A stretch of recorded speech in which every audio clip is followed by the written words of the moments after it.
Ayan, so welcome back po no, dito sa Tay Enrica at Toy TV Sports. At nakita niyo po no, ang pakpakan or naging laban ng Latvia at ng Georgia. At ano pong mga nasa isip nyo? Let me know sa comment section. At dahil yan po ang ating topic, no? Gilas Pilipinas versus Latvia. Bukas po yan, no? At nakita nyo naman po, no? Siguro on your own minds, ano nyo na, kumbaga nakikita nyo na yung glimpse ng pag-uusapan po natin dito, no? Kung paano po tayo magre-react, kung paano po natin dedepensahan ang laro netong Latvia. Alam nyo naman po may 6 man yan dahil sila po ay host team, di ba? Kaya dapat talaga confident 100% ang ating mga Gilas Pilipinas, no? At wag nilang gayahin ang mistake ng Georgia. Well, nakita ko naman na malakas din naman ng Georgia, pero tignan nyo ang laro po talaga sa international, di ba? Perfect display of international type of game, no? Yung ginagawa po ng Latvia or yung ginawa nila. Kita nyo naman, nakailang 3 points si Bertans, no? Yung NBA player nila. At dalawa pong Bertans yan dahil may magkapatid po yan. At hindi lang po yun. Ang dami po nilang ways to score, di ba? So kung napanood nyo po ang laro ng Meralco, parehas po, no? At ano pong ibig kong sabihin? Kung mangyayari po na aasa na lang ulit kay Brownlee ang Gilas, wag na. Uwi na tayo. Di ba? So, team play po ang ginawa dito ng Latvia, no? Bantayan. Pasok na po tayo sa mga dapat gawin, no? At diskarte dito ni Coach Tim Cone. Well, una po sa lahat, yung motivation. No, sigurado may extension yung mga sinabi niya, no? Nakita natin nung natalo sila against di ba? Sobrang galit niya talaga. Sobrang bad trip siya talaga nung natalo sila sa Poland. Dahil nga sumandal na sila ulit kay Justin, may scorer, bahala na kayo dyan. So dapat po, yan po una, yung motivation. Dahil kapag po motivation na or motivated ang mga players, di ba? Nakaka-boost po ng moral yan. So kahit na host team sila, alam nyo naman at alam naman nila na may long Pilipino po nakabantay sa or nanonood, sumusuporta sa Gilas. So yan po unang gagawin dyan, no, ni Coach Tim Cone dahil nakita niya kung motivated po. Tignan nyo naman na ibabaan lamang sa dalawa, di ba? Yung huling laban nila against Poland, number 15 po, no, ng ranking ng Poland. Tapos ang sunod, no, ang gagawin po dyan ni Coach Tim Cone, babantayan na po yung lapas, no, yung perimeter shooting po talaga ang pwedeng dumali dito sa Gilas. Bilhin nyo po ang ginawa nila sa Georgia. 28 or 29 point lead, guys. Grabe yun. So yan na po, no. Maganda pong nauna silang naglaban. At least nakita po ng Gilas ang mga gagawin nila, no. So talagang na yan. Kumbaga, nakailang tape na yan, paulit-ulit na yan si CTC. Wala na pong chance No, this is the chance, no. The only ticket they got. Huwag nilang isipin ng Georgia, isipin nila talunin ng Latvia. Yun po dapat no.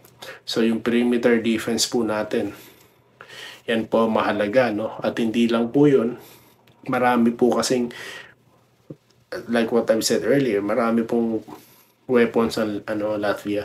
Nakita nyo naman, gumagalaw po sila kahit walang bola. May nagkakat, no? So, bihira po ang isolation type of game nila, no? Low post. So, talagang gumagalaw po yung mga players nila. May na-open sa labas, di ba? Kasi nga, they keep on moving. So, ganun po talaga. So, bawat sa kanila, players, may role, no? Hindi yung si isang player lang i-score. Hindi ganun sa kanila. Diba, nakita nyo naman, di lang si Bertan at Bertans lang ang umiisko. So, lahat sa kanila threat. Yan po ang magandang sistema. So, yan po ang babantayan dyan ni CTC, no. Hindi po tayo dehado sa ilalim dahil meron po tayong Junmar Pajardo, no. Meron din po tayong 7'3" presence, no, kay Kai Soto. So, hindi po tayo tagilid, no, at may Justin Brownlee po tayo, may import po tayo. So yan po yung ano natin, edge natin dito, no. So yun na nga lang, ang mahalaga talaga dito depensa, dahil papasok po tayo sa pangatlo.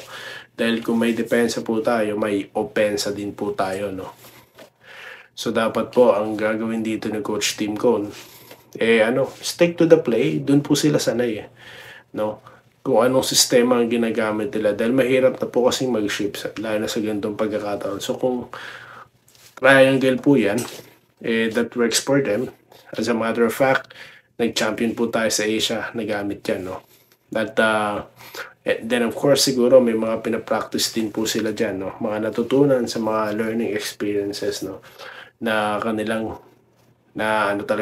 na-achieve sa mga tune-up games po or friendly games na kanilang nilaro bago po banggay nitong Latvia, no. So yan po yung tatlong diskarte ni Coach Tim Cone, no.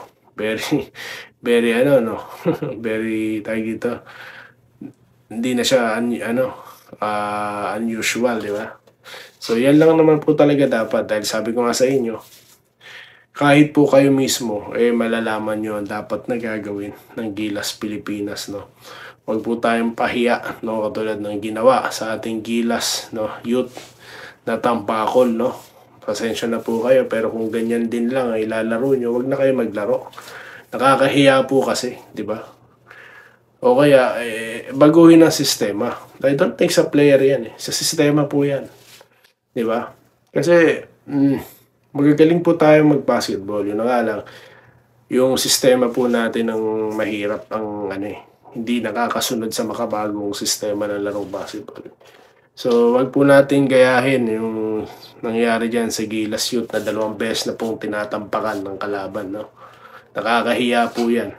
Mabuti pa, wag na lang maglaro international kung ganyan. Sorry po, no? Karapatan ko naman siguro bumatikos ng ganyan dahil sariling channel ko naman po ito, di ba? Kung ganyan magpapakahiyanin lang tayo international, wag na po maglaro. So, dapat sa Gilas, wag nyo pong hayaan, no, na mangyari yan bukas. Nakakahiya po. Tayo po ang kampiyon sa Asia. Tayo po ang gold medalist. So, hindi tayo dapat matampakan katulad ng Georgia, no. We represent not only our country, but yung ating Asia, no. Yung Asia po as a whole. Yung represent po natin dyan. At of course, chance po natin makapasok sa Olympics, no. Ito na po yung pagkakataon. No, we have tools, we have players, we have great coach, no.